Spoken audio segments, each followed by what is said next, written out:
Guys, welcome to our Sam Real Estate Show where we tackle real estate questions. Got a question around the cash rate. Do I see it moving anytime soon? Simple answer is no.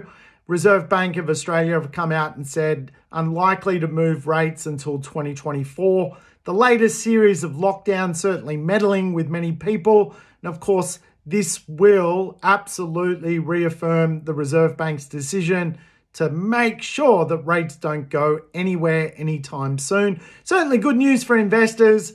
Obviously, investors are winning at the moment because they can borrow money for 3% and rent that money out for 4, 5, 6% gross return. And of course, use other people's money to become wealthy, other people being tenants, and of course, the tax system, which is often very favorable when it comes to real estate investment.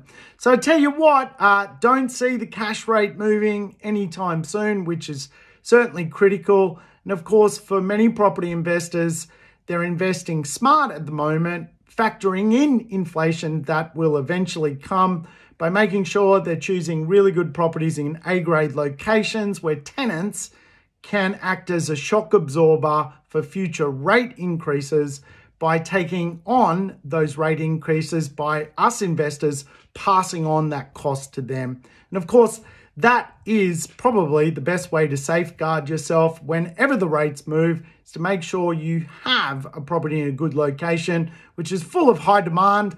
That is an area where generally sophisticated tenants are. And of course, because that is the way it is, you can generally pass on some of those costs into the future. But for now, we're not borrowing money like I was back in 2007, when I was borrowing money at literally 9 and 10% back then and renting it out at 6%. I was having to fork out a lot of money out of my back pocket to prop up the asset.